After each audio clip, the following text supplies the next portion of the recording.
आइए जानते हैं 1971 के बॉर्डर मूवी में दिखाए गए भारत पाकिस्तान के लोंगेवाला की लड़ाई में यूज हुए लड़ाकू विमान के बारे में, जिसे रात में नहीं लड़ा जा सकता था और सुबह की पहली किरण के साथ जिसने पाकिस्तानी टैंकों को नष्ट किया था।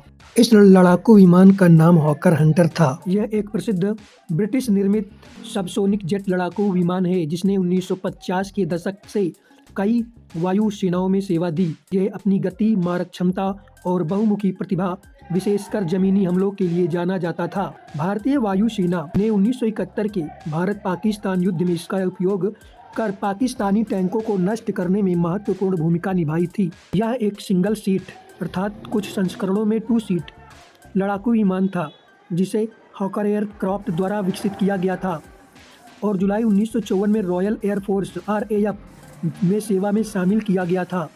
1971 युद्ध में भूमिका के बारे में बात करें तो 1971 के युद्ध में हंटर विमानों ने विशेष रूप से लोंगेवाला की लड़ाई में अहम भूमिका निभाई, जहां उन्होंने पाकिस्तानी टैंकों को तबाह कर दिया। इस विमान को जेट स्पिटफायर भी कहा जाता था और ये जमीन पर हमला करने FGA-9 संस्करण में अत्यधिक सफल रहा।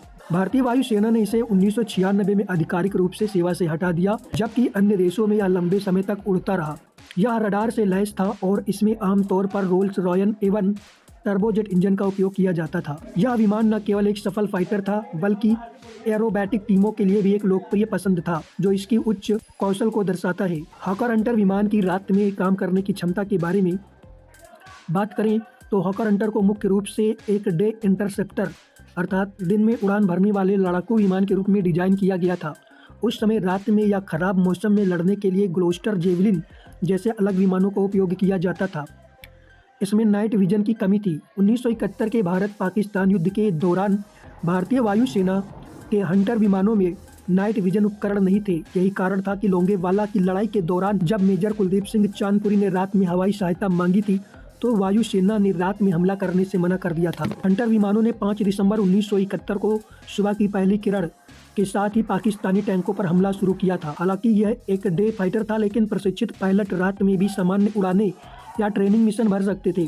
फिर भी आधुनिक जेट विमानों की तरह इसमें रात में सटीक निशाना लगाने के लिए जरूरी रडार या सेंसर नहीं थे। तो ब्रिटिश रॉयल एयरफोर्स और अन्य देशों ने रात की भूमिका के लिए अन्य उन्नत विमानों को प्राथमिकता दी, जबकि हंटर को इसकी बेहतरीन गति और दिन के समय जमीनी हमलों की सटीकता के लिए सराहा गया। Like, share, subscribe, comment. Thank you.